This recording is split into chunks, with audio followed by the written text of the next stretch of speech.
अस्सलाम वालेकुम dear students. उम्मीद करता हूँ आप खैरियत से होंगे। Today our lecture is nitrogen and sulphur from chapter 12। सबसे पहले हम नाइट्रोजन का इंट्रोडक्शन देखते हैं। It belongs to group 15 of the periodic table and we can prepare it in two veg.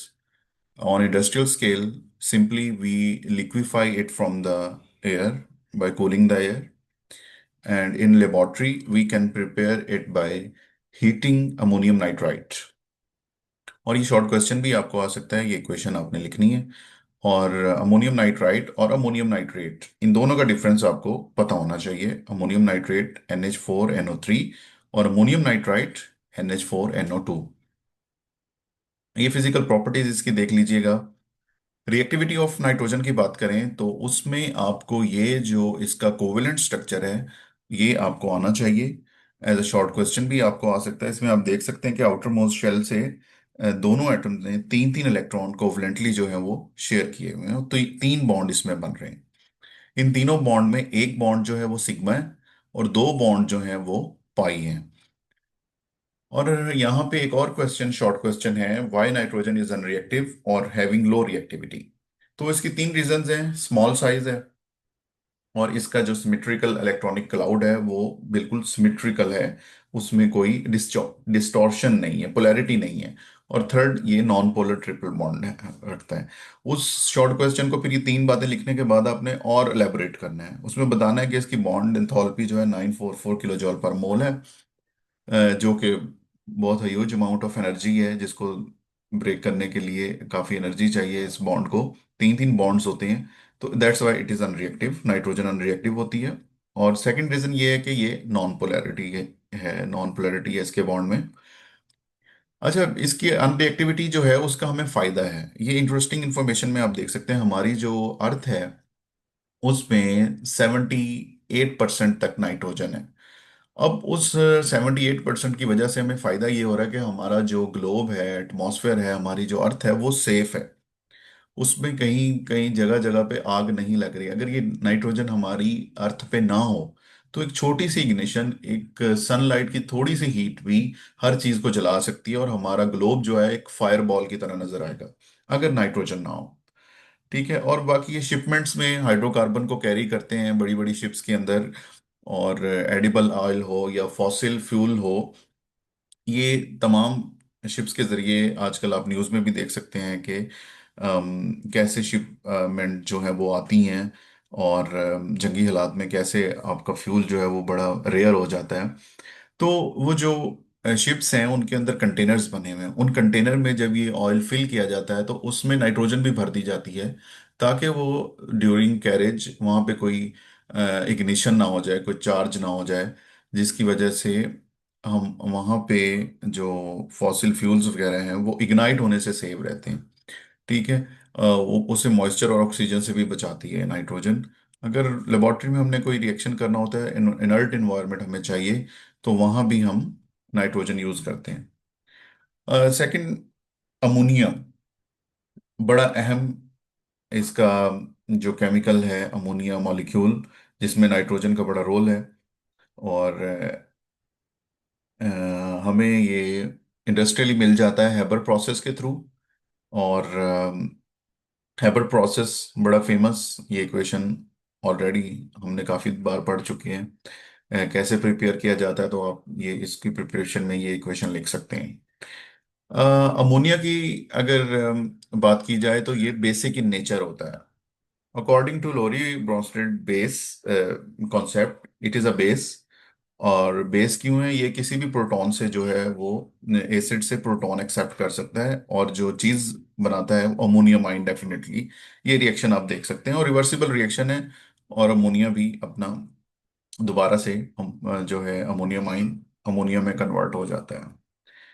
और अमोनिया को अगर हम वाटर में डिसॉल्व करें तो इससे हमें अमोनियम हाइड्रोक्साइड मिलता है।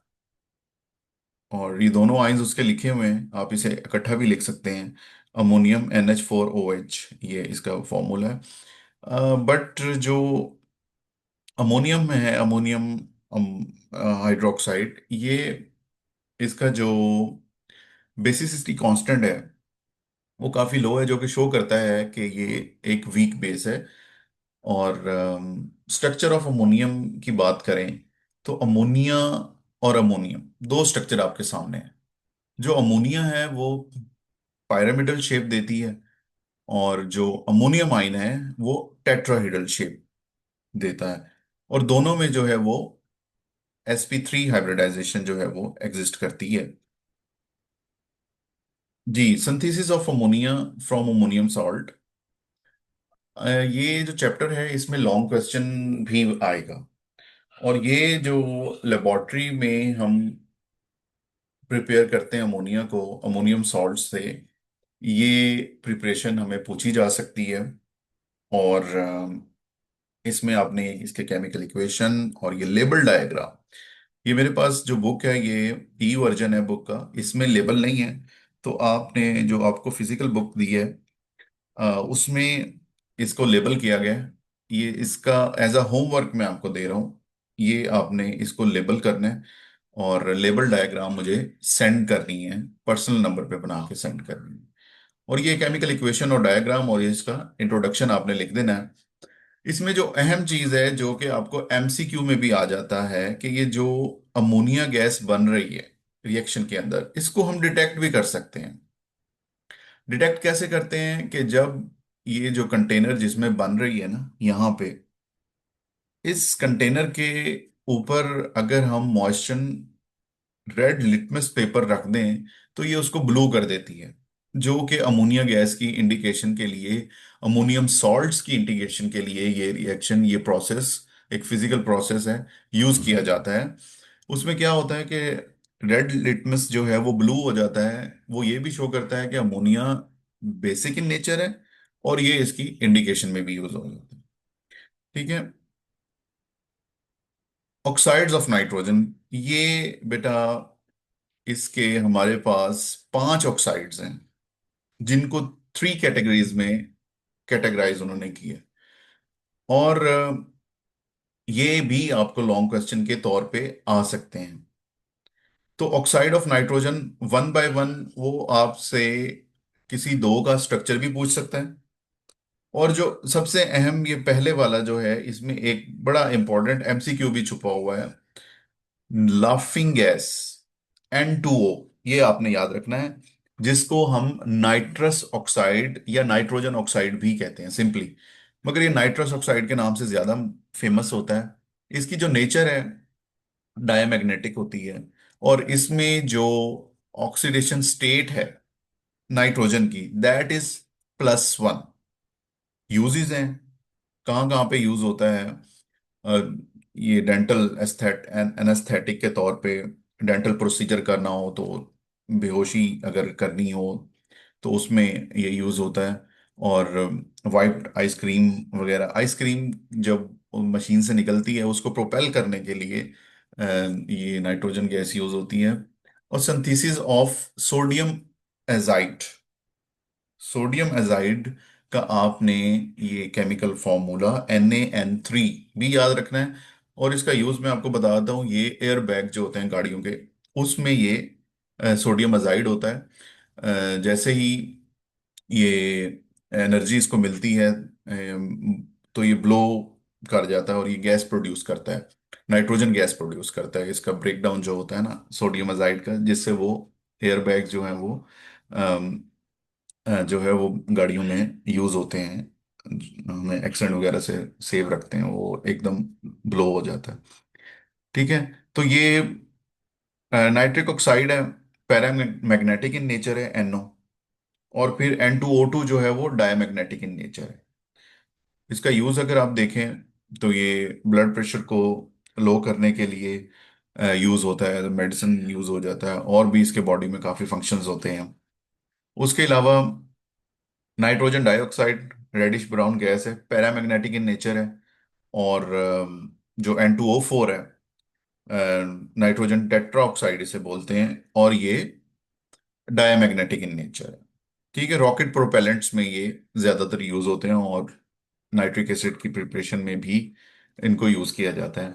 और ये दो फिजिकल जो हैं वो चेंजेस देते हैं जस्ट टेम्परेचर चेंज करने से। अगर इसको ठंडा कर दिया जाए तो कंटेनर में ये दोनों भरे एक ही चीज होती है, बस टेम्परेचर पे ये दोनों डिफरेंट टेम्परेचर पे एग्जिस्ट करते हैं। अगर ठंडे टेम्परेचर पे रखें तो ये as a brown gas NO2 की फॉर्म में रहेगा। अगर हम इसे हीट कर दें तो ये कलरलेस हो जाता है और ये N2O4 की सूरत की जो है वो फॉर्म में रहता है। ठीक है बेटा, ये आज का हमारा केमिस्ट्री का लेक्चर था। और आपके पास दो आपने होमवर्क हैं। एक तो आपने मुझे ये डायग्राम बना के भेजनी है लेबल करके, और दूसरा आपने ये जो पांच इसके ऑक्साइड्स हैं नाइट्रोजन के, इनकी जो है जस्ट इनके स्ट्रक्चर्स, पूरा टेबल ना बनाएं, सिर्फ स्ट्रक्चर्स इनके मुझे बना के भेज दें और इनकी मैग्नेटिक नेचर बता दीजिएगा बस। ठीक है, डायमैग्नेटिक कौन है, पैरामैग्नेटिक कौन है, ये आपका होमवर्क है जी। मुझे पर्सनल नंबर पे सेंड कर दें, ग्रुप में सेंड कर दें, एज यू लाइक। मगर इसे जल्दी से जो है वो मुझे भेजें ताकि मुझे पता चले कि आपने लेक्चर अटेंड किया है। थैंक यू सो मच, अपना ख्याल रखिएगा। अल्लाह हाफिज।